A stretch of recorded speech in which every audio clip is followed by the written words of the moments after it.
오늘 떡상이라는 제목으로 하나님 말씀 생각해 보도록 하겠습니다. 우리가 성막에서 가장 중요한 부분 지성소에 있는 법궤와 속죄소에 대해서 말씀을 함께 나누었습니다. 그리고 이제 그 지성소를 벗어나서 성소에 들어왔을 때 성소에는 세 가지의 기구가 있는데 그 세 가지의 기구에 대해서 하나씩 한번 살펴볼 겁니다. 지성소 안에서 대제사장은 1년에 한 번 지성소에 들어가서 매해 대속죄일에 섬겼고, 성소 안에서는 그 레위 족속들이 매일 순번을 정해서 들어가서 섬겼습니다.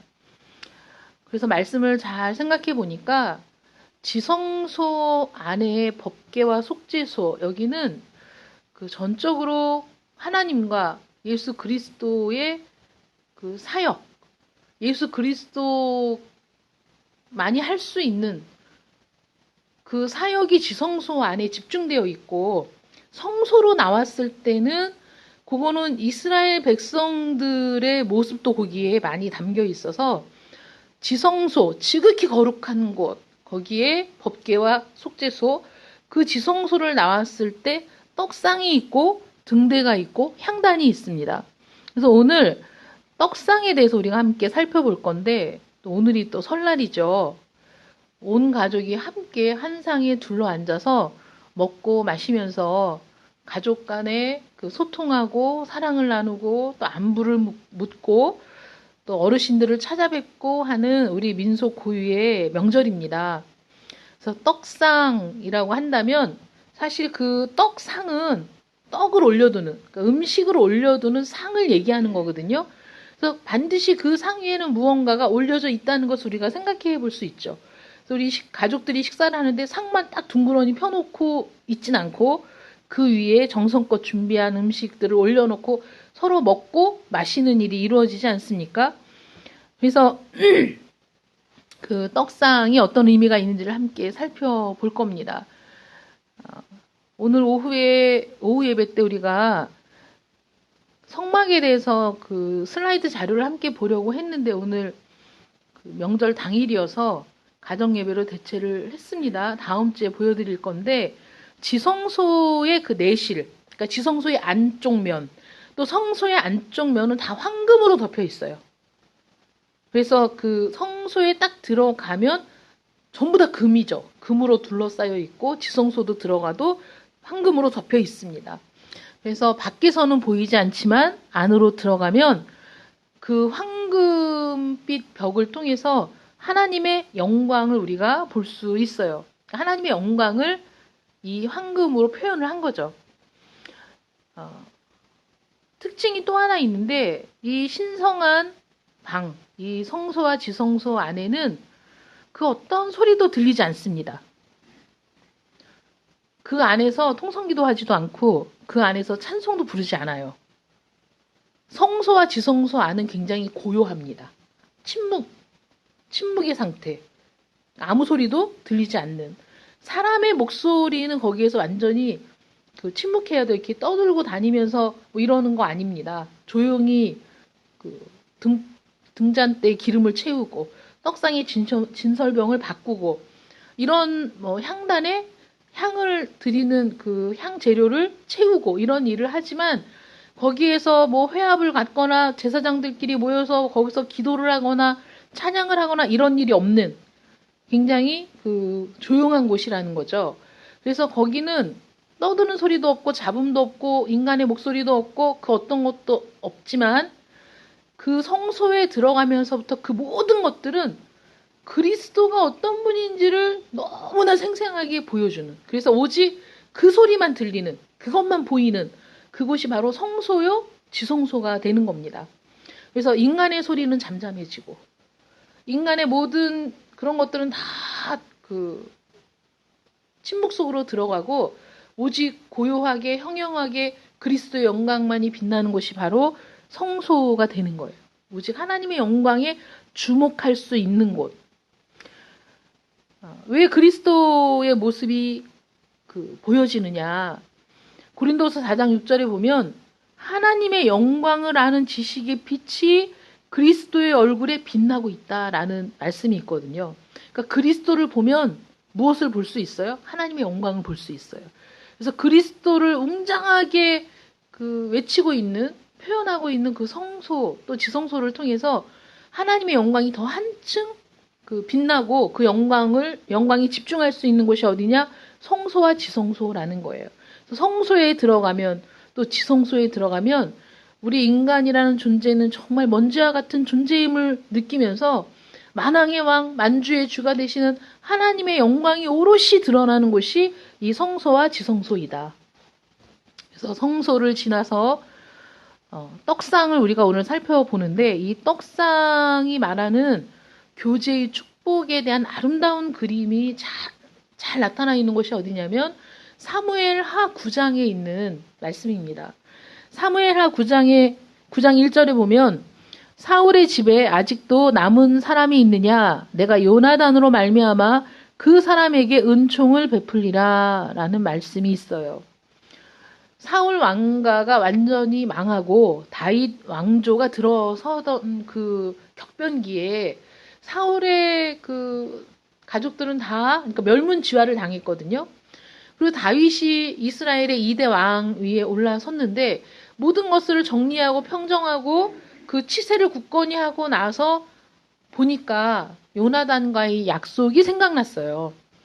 사울의 아들이었던 요나단. 사실 아무 일이 없었으면 요나단이 왕이 됐을 텐데 그 요나단과 다윗은 정말 그 아름다운 우정으로 굳건한 관계를 맺고 요나단은 하나님의 말씀대로 다윗이 왕이 될 것을 믿고 그리고 그 다윗 앞에 신하로서 부복하거든요. 그래서 네가 왕이 되었을 때 나를 기억하고 내 자손들을 기억해달라 이렇게 얘기했을 때 다윗이 요나단과 언약을 맺거든요. 근데 그 언약을 잊고 있다가 모든 것을 정리하고 치세가 안정이 되고 나서 그 언약이 생각이 났죠. 다윗이. 그래서 아랫사람들에게 이렇게 얘기하는 거예요. 사울의 집에 남은 사람이 있느냐? 내가 요나단으로 말미암아 요나단과 맺은 언약으로 말미암아 그 사람에게 은총을 베풀겠다라고 선언을 하고 찾아보니까 요나단의 아들 무비보셋이 살아 있었던 거예요. 근데 그 무비보셋이 급하게 도망가는 중에 유모가 떨어뜨리면서 두 다리가 다 저는 장애인이 되었죠. 그래서 무비보셋이 생명을 유지하기 위해 피신해서 숨어서 살고 있었는데 다윗이 이제 그 무비보셋을 찾아냅니다. 그래서 무비보셋을 데리고 오죠. 그러니까 무비보셋이 얼마나 두려움에 떨며 왕궁에 왔겠어요. 그런데 다윗이 그 모든 지위를 회복시켜주고 사울이 자신의 가족으로부터 물려받았던 유업으로 받았던 모든 그 토지를 다시 회복시켜서 무비보셋에게 넘겨주고 또 시종을 붙여주고 그렇게 먹고 살만한 충분한 지위를 회복시켜 준 것으로 끝난 것이 아니라 그를 자신의 자녀들과 같은 자리에 앉혀서 거기에서 이 왕하고 함께 식사할 수 있도록 해줍니다. 저는 옛날에 그게 뭐 그렇게 큰 일인가? 이렇게 생각을 했었거든요. 그게 그렇게 엄청난 일인가? 이런 생각을 했는데 왕의 식탁에 함께 앉는다라는 게 얼마나 놀라운 일인가. 그것도 원수의 집안이잖아요. 다윗을 수시로 죽이려고 했던 그 원수의 집안의 자손인데 그 자손을 그냥 지위를 회복시켜 준 것만으로도 충분히 칭송받을 만하고 또 사울의 유업을 다시 회복시켜서 무비보셋에게 넘겨준 것만 해도 충분히 은혜를 베푼 일이라고 칭송을 받을 수 있는 일인데 그를 자신의 식탁에 함께 앉혔다. 자신의 자녀들과 같은 지위를 부여했다라는 것이 엄청난 일이라는 것을 말씀을 보면 볼수록 또 깨닫게 되는 거거든요. 그래서 이 말씀이 성경은 하나도 허투루 들어가 있는 부분이 없고 또 이 말씀은 왜 들어가 있을까라고 우리가 생각할지라도 하나님은 모든 계획이 있기 때문에 이 말씀을 통해서 하나님이 아브라함과 맺은 언약을 기억하시고 이스라엘 백성들을 출애굽시키시고 하나님이 그리스도 안에서 우리와 맺은 언약을 지키시기 위해서 그리스도를 통해 우리를 구원하기를 기뻐하시고 그래서 우리를 구원하신 것만으로도 우리는 너무나 놀라운 일인데 그게 아니고 우리를 그리스도와 같은 하나님의 자녀의 위치에 우리를 두시고 또 우리와 함께 식탁을 공유하셔서 우리와 함께 식사를 하는 그 모습을 한번 생각해 보세요. 내가 하나님의 식탁에 하나님과 함께 앉아서 그 식사를 하고 있다. 이건 너무나 놀라운 영광이죠. 그렇지 않습니까? 그 식탁의 교제라는 게 굉장히 중요한 거예요. 우리가 엊그제 둘째 이모부님 9수년을 맞아서 함께 그 가족들이 모여서 식사를 하는데 굉장히 비싼 곳이잖아요. 비싼 곳에서 나오는 식사. 그런데 우리가 사실 그 무엇을 먹느냐가 중요했던 것은 아니고 그 자리. 정말 오래 몇 년 만에 흩어져 살던 모든 그 혈족들이 모여서 얼굴을 맞대고 안부를 묻고 하는 그 자리가 사실 교제의 자리인 거죠. 식사를 하는 자리지만 그 식사 자체의 의미보다는 함께 모인다, 교제한다, 안부를 묻고 반갑고 뭐 그리움을 표현하고 그래서 식사는 다 끝났지만 일어서는 사람이 없이 그 자리에서 그 아쉽게 헤어지는 그 모습을 보면 그 자리가 뭐 식사만 맛있게 하고 끝나는 그러니까 식사 자체에 중요한 의미가 있는 것이 아니라 그 식사를 함께하는 자들의 그 교제가 굉장히 중요하다라는 생각을 또 다시 한번 하게 됐거든요. 우리가 하나님의 식탁에 초대를 받아서 그저 한 번 식사를 하고 가는 그런 사람이 아니라 지금부터 영원토록 너는 내 식탁에 앉아서 나와 함께 식사를 하는 그런 사람으로 하나님이 인정하시고 우리는 그래서 하나님의 식탁에 영원히 함께 동참해서 식사하는 자가 되었다라는 것은 정말 놀라운 특권이고 은혜라는 거죠. 우리가 사람과의 관계와 교제도 중요하지만 하나님과의 교제, 얼마나 그게 놀라운 것인가를 우리가 생각하고 또 그 교제가 얼마나 기쁘고 즐거운 것인가를 경험하면 경험할수록 그 하나님의 식탁에 우리가 함께 둘러앉아 그리스도와 함께 교제한다는 것이 나에게 그 무엇과도 바꿀 수 없는 놀라운 은혜요, 특권이라는 사실에 감격할 수밖에 없다는 겁니다. 어떤 그 여론조사 기관에서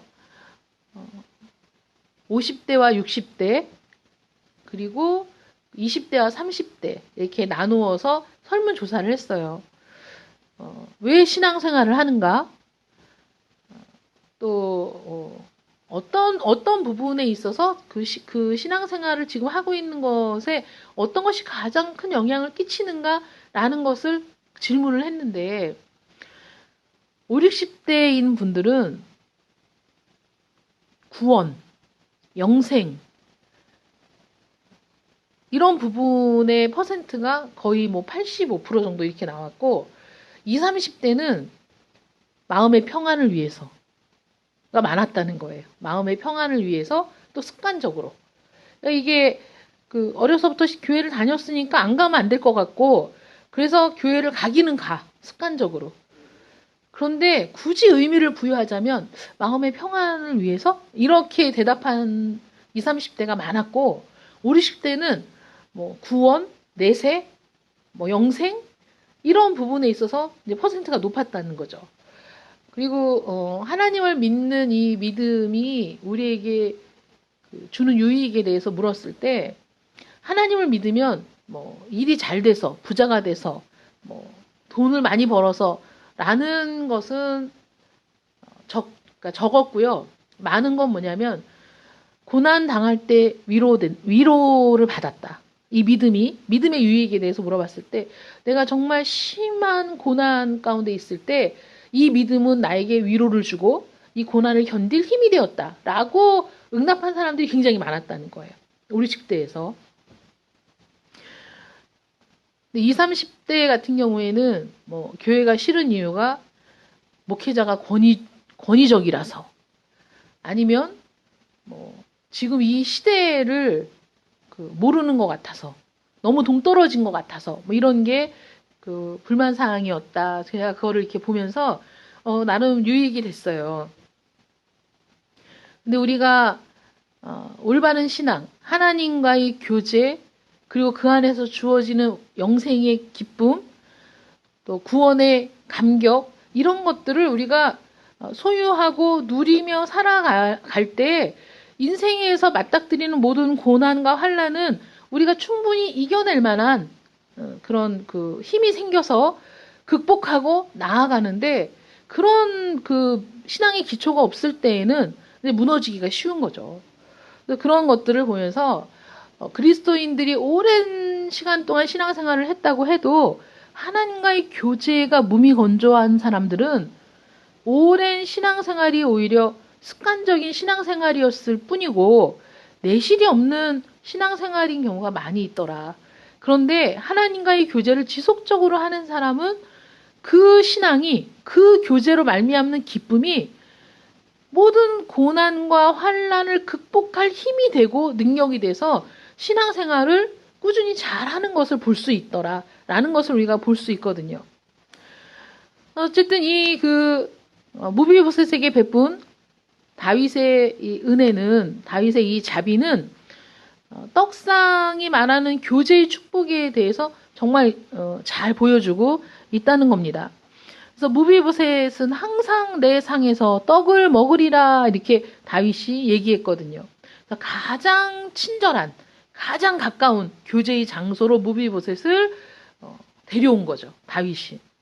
고린도전서 10장에서는 우리에게 떡상이 교제와 불가분한 관계에 있음을 보여줍니다. 고린도전서 10장 20절 21절에 보면 무릇 이방인이 제사하는 것은 귀신에게 하는 것이요 하나님께 제사하는 것이 아니니 나는 너희가 귀신과 교제하는 자가 되기를 원하지 아니하노라. 너희가 주의 잔과 귀신의 잔을 겸하여 마시지 못하고 주의 식탁과 귀신의 식탁에 겸하여 참여하지 못하리라 라고 말씀하시거든요. 그러니까 이방인이 제사를 하는 건 귀신에게 하는 것이고, 그렇게 제사를 하는 것은 귀신과 교제하는 것이다.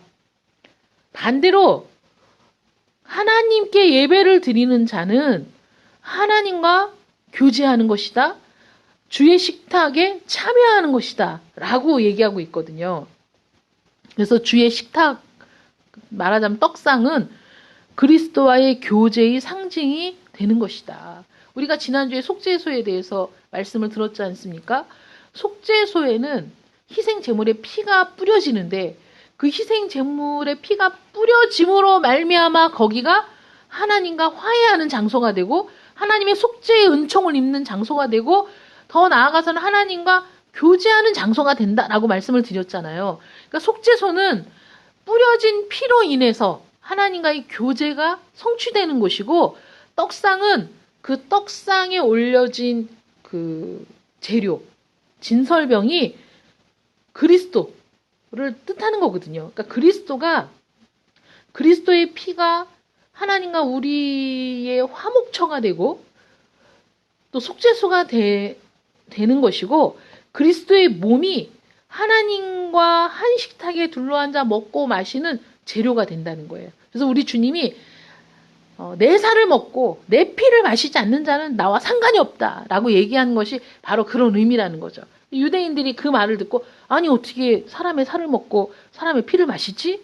라고 이상하게 생각한 것은 그들이 이 그 떡상의 의미를 알지도 못하고 주님이 말씀하신 것이 하나님과의 진정한 교제에 들어가기 위해서는 반드시 주님의 희생이 필요하다는 사실, 메시아의 희생이 필요하다는 사실을 전혀 이해하지 못한 영적으로 무지한 상태이기 때문에 그런 말을 할 수밖에 없었다는 것을 알 수 있습니다.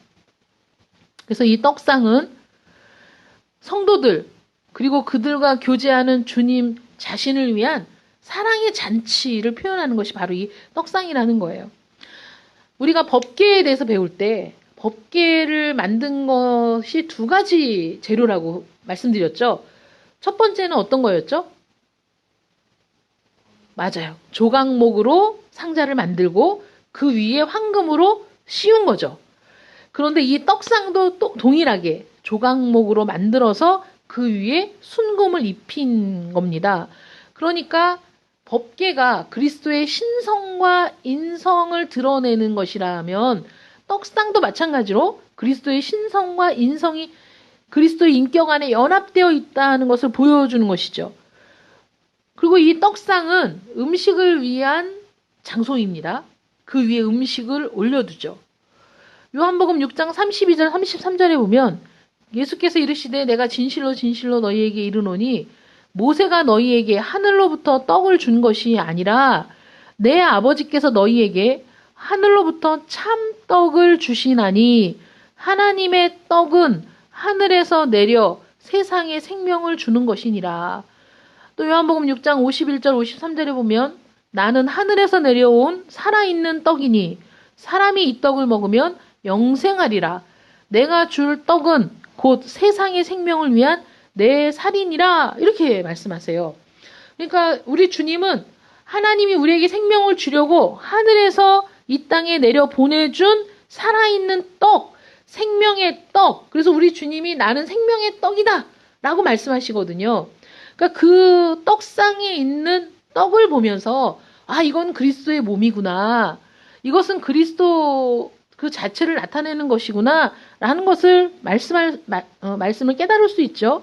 그런데 그 세상의 생명을 위한 내 살이라고 주님이 말씀하셨을 때 유대인들이 어떻게 자기 살을 먹으라고 하지? 라고 자기네들끼리 막 그 논쟁이 벌어졌어요. 그때 주님이 내가 진실로 진실로 너희에게 이르노니 인자의 살을 먹지 않고 인자의 피를 마시지 않으면 너희 속에 생명이 없다라고 분명히 말씀하시거든요. 우리 주님께서는 당신의 죽음을 말씀하신 거예요. 내가 죽어야만 돼. 내가 너희를 위해 죽어야만 너희가 영생을 얻어. 내가 너희를 위해 죽어야만 너희에게 참 생명이 있는 거야 라고 말씀하시거든요. 죽기 위해선 곡식도 갈아야 되잖아요. 곡식 나다를 갖고 와서 그거를 갈아서 반죽해서 그걸로 떡을 만드는 겁니다. 그래서 떡상 위에 있는 진설병을 보면 고운 가루로 만든 12개의 떡, 또 다른 번역본은 과자라고도 표현되어 있어요. 그 12개의 떡을 구워가지고 두 줄로 상 위에 올려놨거든요. 그러니까 12개니까 두 줄로 놨으니까 한 줄에 6개씩, 6개, 6개 하고 그 떡상 위에 올려져 있습니다. 그 위에 향료를 뿌리고 거기에 잔과 대접과 이런 것들을 같이 이렇게 올려놓거든요.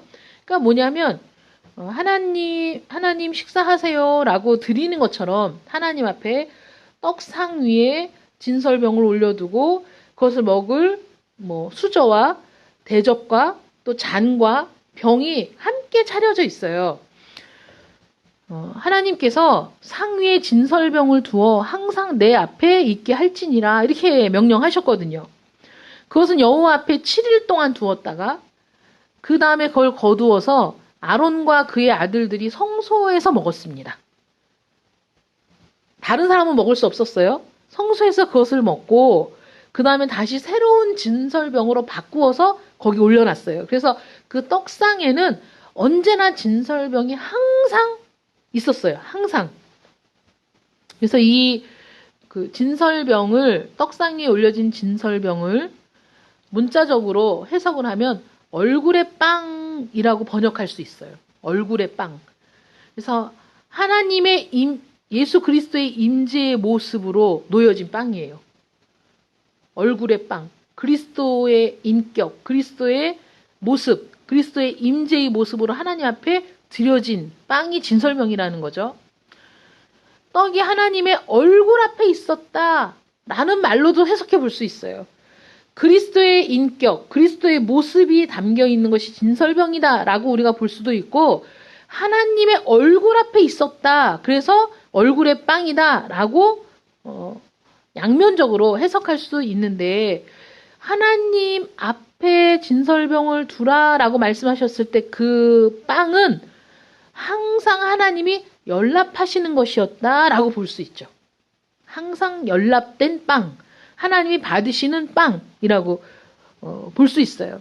레위기 24장 5절에 보면 상위에 있는 그 빵을 12개의 과자, 우리는 떡으로 그 해석이 돼 있지만 12개의 과자라고 묘사하는데 여기에서 이 과자라는 이 단어가 바늘구멍이 나 있는 과자라고 설명이 되어 있어요. 성구사전에. 그래서 이렇게 뚫어가지고 이렇게 우리 무슨 비스켓 보면 구멍이 뽕뽕뽕뽕 바늘로 찍은 것 같은 그런 빵 있잖아요. 그런 그 빵이라는 거예요. 그래서 그 빵을 보면서 여러분 어떤 생각이 드세요? 찔림을 당한 주 예수 그리스도. 그 창으로 찔림받은 채찍으로 온몸이 뜯긴 그리스도의 모습을 드러내는 찔림 당한 그리스도를 우리가 연상할 수 있고, 고운 가루로 과자의 형태를 만들어서 이것을 불에 화덕에 구운 거예요. 진설병은. 그래서 예수님이 십자가상에서 하나님 앞에 거룩한 진노의 불에 태워졌던, 번제로 희생되었던 그리스도의 모습을 우리가 볼 수 있다는 거죠. 그리고 그 앞에 진설병이 12개잖아요. 왜 12개일까? 라고 여러 가지 해석이 있지만, 대표적으로는 이스라엘의 12지파를 상징하는 것이다. 라고, 많이들 생각을 하시죠. 근데 여기에서 빵이 12개야. 그런데 그 빵이 찔림받은 그리스도의 모습을 예표하고, 또 하나님 앞에 진노의 불에 태워진 그리스도의 희생을 예표하는 것이 진설병인데, 그것이 또 12지파를 예표해? 이게 어떻게 된 거지? 라고 생각하실 수 있죠. 이걸 보면 주님께서 하나님의 이 언약 백성, 12지파로 대변되는 언약 백성과 당신 자신을 동일시하는, 이게 무슨 의미인지 아세요? 우리가 하나님께 받아들여질 때는 그리스도의 희생과 죽음을 토대로 주님께서 이 땅에서 행하신 모든 일들, 그 인격을 통해서 하나님이 우리를 받으시는 거잖아요. 우리는 하나님 앞에 그대로 나아갈 수 없죠. 하나님의 거룩함에 우리는 가면 다 죽을 수밖에 없는 존재인데, 주님께서 이 땅에서 온전히 율법을 성취하심으로, 그리고 우리의 모든 죄를 대신하여 죽으심으로 우리 주 예수 그리스도를 통해서 하나님이 우리를 받으셔요. 그 길 외에는 없어요. 하나님께 갈 수 있는 길이. 그런데 우리 주님을 표현하는 이 진설병이 12지파도 상징한다. 언약 백성도 상징한다라는 것은 그리스도의 고난에 참여하는 자들마다, 그리스도의 고난에 참여하는 자들마다 그리스도와 함께 하나님 앞에 드려지고 하나님이 연락하신다라는 것을 보여준다는 거예요. 이 진설병이. 그래서 고린도전서 10장 16절 17절에 보면, 우리가 축복하는 바 축복의 잔은 그리스도의 피에 참여함이 아니며 우리가 떼는 떡은 그리스도의 몸에 참여함이 아니냐. 떡이 하나요 많은 우리가 한 몸이니 이는 우리가 다 한 떡에 참여함이라. 그리스도의 희생에 참여하게 될 때, 그리스도의 희생에 우리가 함께 하게 될 때, 우리는 그리스도와 한 몸이 되어 하나님 앞에 놓여지고, 하나님은 그리스도를 통해 우리를 다 받으시게 된다. 이게 진설병에 담겨 있는 의미라는 거예요. 여러분들이 이 의미를 분명히 깨달으시기를 바랍니다. 이 12개의 빵은 그의 백성과 직접적으로 연결을 이루는 그리스도의 모습을 충분히 보여주는, 그래서 그리스도의 영광을 드러내는 예표가 진설병이면서, 그 진설병은 그 그리스도께서 당신이 대신하여 죽으신 모든 언약 백성을 그 안에 참여시키고 있는 모습이라는 거죠. 아까 처음에 말씀드린 것처럼 지성소는 우리가 개입할 수 없는, 우리는 아무 공로가 없는, 오직 하나님이 그리스도를 통해 이루신 모든 일들이 지성소 안에서 드러나고 있고, 이 성소는 이런 식으로 그리스도의 희생, 그리스도의 고난, 그리스도의 인격, 그 안에 하나가 된 우리의 모습이 거기에 같이 하나님 앞에 드려지고 있다라는 것을 우리가 볼 수 있다는 거예요. 골로새서 1장 22절에 이제는 그의 육체의 죽음으로 말미암아 화목하게 하사 너희를 거룩하고 흠없고 책망할 것이 없는 자로 그 앞에 세우고자 하셨으니, 우리를 하나님 앞에서 거룩한 자로 세우기 위해 우리를 하나님 앞에 흠이 없고 책망할 것이 없는 자로 세우기 위해라는 말은 결국 뭐냐면 하나님 앞에 누가 설 수 있느냐? 거룩한 자. 하나님 앞에 누가 설 수 있느냐? 흠이 없고 책망할 것이 없는 자들만 설 수 있어요. 여러분, 우리 중에 누가 거룩합니까? 우리 중에 누가 흠이 없고 책망할 것이 없는 자들입니까? 어느 누가? 이 세상에 아담의 후손으로 온 그 어떤 인간이 하나님 앞에 이렇게 거룩하고 흠없고 책망할 것이 없어 하나님 앞에 설 수 있는 인간이 있습니까? 없다는 거죠. 아무도 없죠. 모든 사람이 죄를 범하였음에 하나님의 영광이 이르지 못하던 이에 그 모든 사람 안에는 저도 있고 여러분도 있고 이 땅에서 태어나서 죽은 모든 사람, 지금 이 땅에 살고 있는 모든 사람, 이 모든 사람, 아담과 하와를 통해 이 땅에 생육하고 번성한 모든 사람이 죄를 범하였음에 하나님의 영광에 이르지 못한다는 것이 우리 인간의 현실이고 한계인 겁니다. 누구도 하나님 앞에 설 수 없어요. 그런데 하나님 앞에 서려면, 하나님 앞에 나아가려면 거룩해야 하고 흠이 없어야 하고 책망할 것이 없어야 한다는 거죠. 이게 얼마나 심각한 딜레마입니까?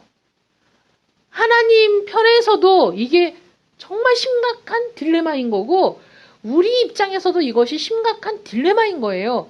하나님은 왜 딜레마입니까? 하나님은 우리를 사랑하시기 때문에. 우리를 사랑하셔서 하나님은 우리와 교제하기를 원하시고 우리와 함께 하기를 원하시는 거예요. 그런 사랑이 있어요, 하나님께. 그런데 우리를 사랑하려고 하니 흠투성이에, 책망할 것 투성이에 정말 거룩하고는 정반대의 삶을 사는 게 우리거든요. 그러니 사랑하면서도 품을 수 없는 갈등이 하나님 앞에 있는 거고 우리는 하나님께 나아가야만 복을 받고 하나님께 나아가야만 영생을 누리고 하나님께 나아가는 것이 우리의 기쁨과 행복인데 하나님께 나아가면 죽는 게 우리의 딜레마죠. 우리는 하나님 앞에 우리 모습 그대로 갈 수가 없기 때문에. 그래서 하나님이 그 아들 예수 그리스도를 이 땅에 보내셔서 그의 육체의 죽음으로 말미암아 화목하게 하셨다. 우리 주님이 죽으심으로 말미암아 우리와 화목을 이루셨다. 그래서 지난주에 드린 말씀처럼 우리 주님이 십자가에 달려 죽으신 그 속죄의 피, 그것은 하나님의 요구도 만족시킨 것이고 인간의 요구도 만족시킨 것이었다. 그러므로 우리 주님이 왜 하나님이시면서 인간이어야 됐느냐? 하나님이시기 때문에 하나님의 요구를 만족시킬 수 있었고 사람이기 때문에 사람의 요구가 무엇인지를 분명히 아시고 그것을 온전히 이루어내셨다는 거죠. 사람으로서 사람을 위한 일을 하셨고 하나님으로서 하나님의 일을 하신 분이 우리 주 예수 그리스도시라는 거예요. 그래서 우리 주님 안에는 신성과 인성이 함께 있으셔야만 하는 이유가 바로 그거라는 거죠. 그래서 우리 주님께서 우리를 위해 죽으심으로 피를 흘리심으로 그 진노의 불을 받으셔서 그냥 그 몸이 태워서 없어지심으로 하나님께서 우리에게 쏟아 부어야 할 모든 진노를 주님이 대신 담당하시고 그래서 우리는 그 주님과 한 몸을 이룰 때에만 하나님 앞에 나아갈 수 있다.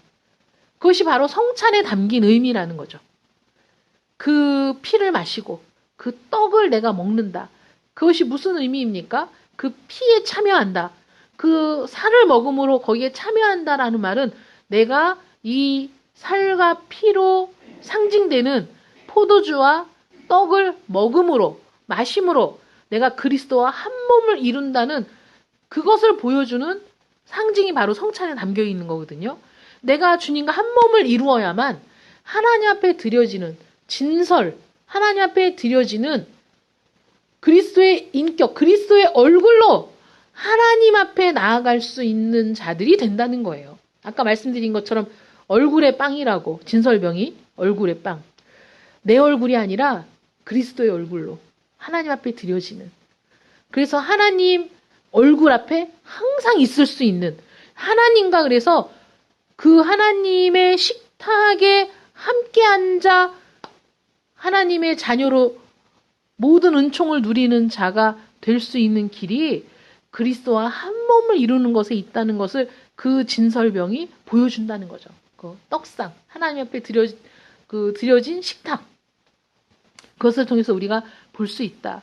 그러므로 우리가 해야 할 일은 그리스도의 몸에 우리가 함께 참여하는 거예요. 하나가 되는 겁니다. 한 떡이 되는 거예요. 그래서 성찬을 할 때는 원래 한 덩어리에 빵을 뜯어서 먹는 거잖아요. 원래 하나였어요. 그것을 사람이 뜯어서 먹었어. 다 뜯어서 그 떡을 먹은 사람마다 하나가 된다. 그 한 떡이었던 것처럼 하나가 된다.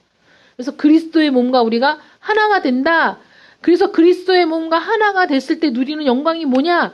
이제 우리가 하나님 앞에 나아갈 때 우리는 그리스도와 완전히 한 몸을 이루었기 때문에 하나님의 식탁에 올려진 진설병을 통해 하나님과의 교제가 가능하게 되었는데 왜 그러냐? 그것은 그리스도의 인격을 드러내는 것이고 그리스도의 그 죽음을 드러내는 것이고 그리스도의 희생을 드러내는, 그래서 그리스도의 얼굴이 나타나는 그 진설병을 통해서 하나님과 교제할 수 있게 되었다. 하나님과 함께 할 수 있게 되었다. 하나님 앞에 거룩하고 흠없고 책망할 것이 없는 자로 하나님 앞에 나아가게 되었다라는 것입니다. 여러분, 이 놀라운 은혜를 거저 받았다는 거죠. 지성소에서 이루어진 일을 통해서 우리는 거저 받았어요. 그래서 우리는 그 지성소에 들어갈 담력을 얻게 되었어요. 이게 우리에게 주어진 놀라운 은혜입니다. 그러므로 아까 설문조사 말씀을 드렸지만 50대, 60대에 지금 신앙생활을 하는 분들이 교회에 다님으로써 하나님을 믿음으로써 우리가 어떤 물질적인 축복, 이 땅에서 잘 되고 막 이런 것들이 아니라, 그런 것들 때문에 하나님을 믿는 게 아니라 내세의 소망과 구원의 감격, 그것으로 인해서 내가 신앙생활을 지금 하고 있다라는 고백이 어떻게 나올 수 있느냐? 그리스도께서 우리를 위해 하신 일을 정말 진실되게 믿는 사람, 그래서 그 고난에 내가 참여한 바 되었음을 고백하는 사람, 그래서 내가 주님을 인하여서 하나님 앞에 온전한 자로 설 수 있음을 기뻐하는 자들마다 그렇게 고백할 수 있다는 겁니다.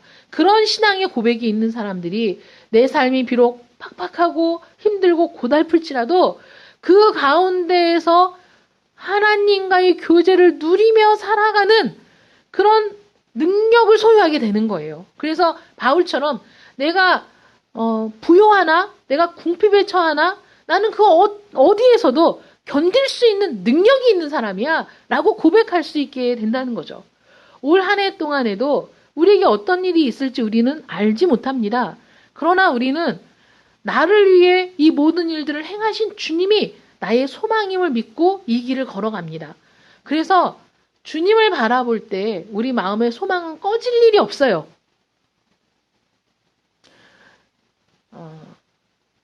재직 세미나에 갔는데 우리 정민이가 참석을 했잖아요. 근데 그 강대상 앞에 알파벳으로 A라고 써 있고 옆에 그 오메가가 써 있었어요. 근데 이제 처음 보죠, 그 글씨를. 그래서 저게 그 무슨 말이냐고 물어보더라고요. 아, 저거는 헬라어로 알파와 오메가라는 거야.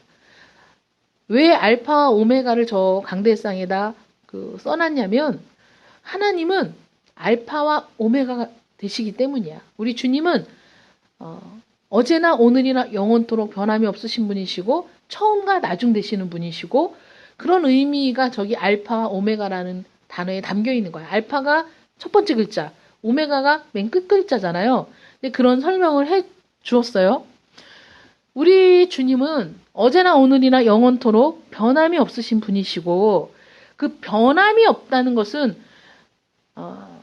하나님께서 우리를 사랑하시는 그 사랑에도 변함이 없으시고, 우리를 향한 계획에도 변함이 없으시고, 우리와 함께 하심에도 변함이 없으신 분이에요.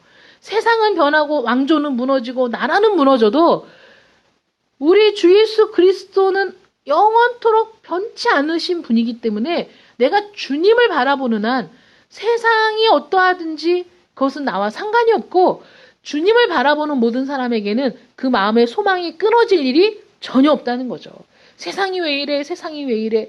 세상을 바라보면 근심과 걱정밖에 없지만 주님을 바라보면 그 안에서 참된 소망을 발견할 수 있게 된다. 그러니 올 한 해 동안 여러분들 우리 주 예수 그리스도를 통하여 하나님의 식탁에 참여하는 여러분들 되시기를 축원합니다.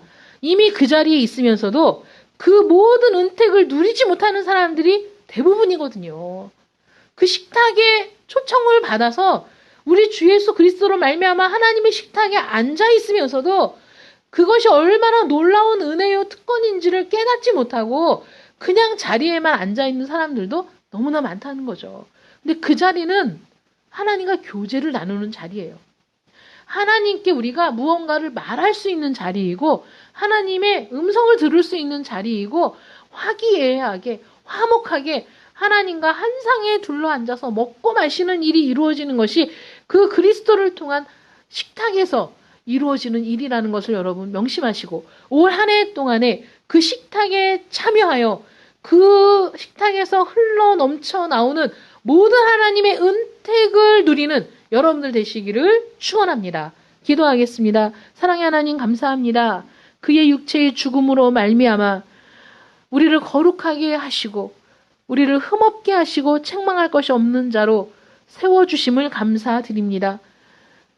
우리 그리스도의 희생에 우리가 한 몸이 되고 우리 그리스도의 속죄의 피에 우리가 한 몸이 되어 하나님 앞에 섰습니다.